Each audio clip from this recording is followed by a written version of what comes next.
we were deciding here what Adam Schiff looks like. I won't tell you what we were discussing. But I will say this. He either has a plate in his head or he needs a plate in his head. Do you guys even know what I mean by that? He looks very strange, doesn't he? He's a very strange-looking guy, and he's also a pathological liar. He's a nut job, which is, of course, why he's loved by the media. He's also a leaker. Wouldn't you love to have his emails and texts and everything to see what he was up to? What a slime ball. But there he is. And so, of course, and not surprisingly, he was on CNN. And of course, and not surprisingly, nobody saw him. So I'm bringing him to you because I want to make a point. This committee that they've set up, this January 6th committee, I've explained it over and over, so I won't bore you. But it is alien to our system and alien to any system that believes in getting to the truth. And of course, the media love it, as do the Democrats, as do the never-Trumpers. But here we are. Here we go. Go. We do already know a lot about Georgia, including that phone call we just played. What are you going to reveal new about Georgia and also Arizona? You know, like most of the other hearings, there'll be a combination of things that are already in the public arena and a lot of new information. And what I think is most significant is we will weave it together, tell the public how one thing led to another, one pressure campaign, as we saw last week on the vice. The amazing thing about this is he is revealing what they're doing. We'll take this little piece here, we'll take this little piece, like I said, 100,000 puzzle pieces. We'll put it together and we'll weave our story together. Because that's what prosecutors do.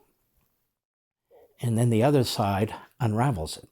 But there is no other side. Nobody's there to unravel anything. Nobody's there to test their witnesses, to test their theories, to check their weaving. Nobody's there to bring their own witnesses, exculpatory evidence, nothing. So Rudy Giuliani is smeared, and other people are. The former chief of staff to President Trump, Mark Meadows, is smeared, and it goes on and on and on. It's just, we've never seen anything like this in American history. Go. On the vice president to ignore the Constitution, put the vice president's life in danger, and this week we'll hear about how a similar pressure campaign directed against state and local elections officials You're allowed to call state and local election officials, ask them to look at something. You sure you can't find more votes? That doesn't mean you're creating fraud or telling somebody to make up ballots or anything of the sort. This happens all the time. And as I said at the opening of the program, they're investigating now the campaigns in the various states of the Republicans. What is it that the Republicans did? But they have nothing here about the Democrats. Mark Elias, the main slip and fall ambulance chasing lawyer for the Democrats. They had 600 lawsuits they brought before and during the election. What about the various governors, secretaries of state, attorneys general, and even elected judges, including the Supreme Court of Pennsylvania? Their actions, are they not held to account for how they violated the federal Constitution or anything that they did, change the election rules, even during the election? There's no hearings on any of this. Isn't that amazing?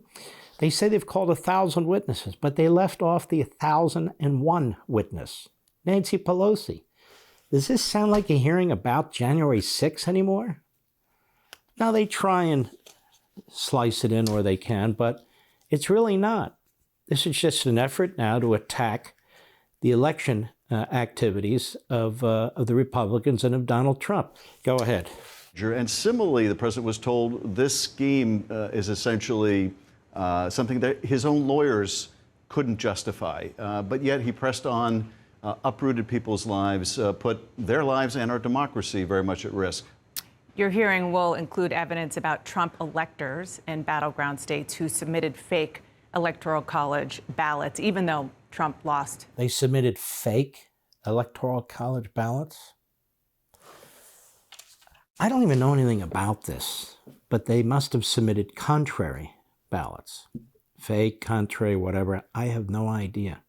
I know they're trying to loop Senator Johnson into this in some way, which he's denied. But again, Senator Johnson can't get his good name back because of the way this is set up.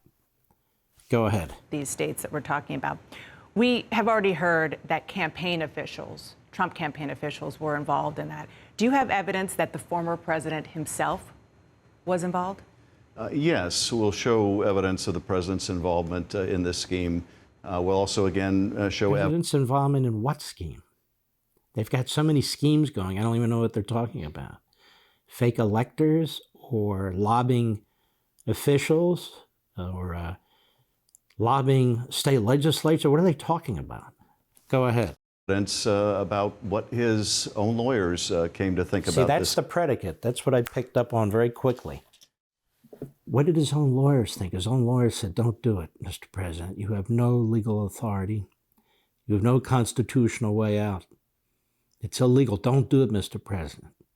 That's why Bill Barr now is their favorite Republican. Was Kinzinger, was Dizzy Lizzy, but now it's Bill Barr. Remember they wanted to impeach him and hang him from a telephone pole like Mussolini? Not now. No, ticker tape parade time. They want to build him up so then they knock him out like a piñata. But anyway, so they want to show that Donald Trump knew that he'd be violating the law, so he obstructed and committed acts of fraud.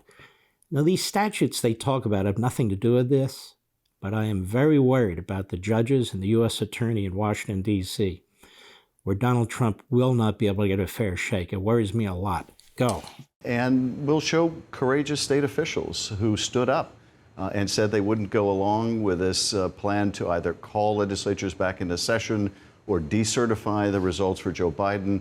The system held because a lot of state and local elections officials upheld their oath to their Constitution. A lot of them Republicans, as well as Democrats. We've seen a lot of taped testimony from the hundreds, even more, of closed-door testimony that you've done as a committee. But why aren't you calling witnesses in a public way who might challenge the committee? Wow, she obviously listens to Life, Liberty, and Levin on Sundays, or even Levin TV, or one of her producers might. Go ahead. Intentional because you don't want to deviate from the storyline that you're trying to present to the public and, of course, potentially to the Justice Department? No. I mean, we are interviewing, frankly, anyone that has relevant evidence. We're putting that relevant evidence before the public, and we're doing it in a way that is the most cohesive and that we can get across the salient points to the public. So, like, why not subpoena Mike Pence, for example, if he won't? I know you asked him to testify voluntarily. That didn't happen. You know, we're not taking anything off the table in terms of witnesses. Yes, you are taking everything off the table. Everything. I talked about this the other day. You had Bill Barr, who said there was no systemic fraud. You had the former U.S. Attorney for Philadelphia and the environs, who said that when he wanted to bring matters of fraud to the attention of the public and even take them on, he was told by Bill Barr not to. They had evidence of fraud to give it to the state attorney general, who's a Democrat running for governor, running for senator, and don't make a public announcement. So clearly that's not what they're doing. They're only calling witnesses who they can believe can help, or witnesses who they believe they can smear, and then in return, they'll play little clips of it. And nobody is there to challenge how they're doing this, cherry picking it. Nobody is there to challenge any of it, even the credibility of some of the witnesses. Go ahead. Testified. We would still, I think, like to have several high-profile people come before our committee. But at the moment, I can't disclose what private conversations may or may not be going on with respect to certain individuals, but there are still key people we have not interviewed that we would like to. So Mike Pence is a possibility still? You know, certainly a possibility. We're not excluding anyone or anything at this point. Here's the other problem. If they're subpoenaing somebody to testify, and they've already announced that their goal here is to bring criminal cases to the attention of the Justice Department, and if you think they're targeting you, you would be a fool to do anything but plead the fifth, because the constitutional protections that are in place when you're under investigation by the executive branch are not in place when you're under investigation by a Stalinist committee like this under the rubric of a legislative oversight hearing. You don't have the same protections.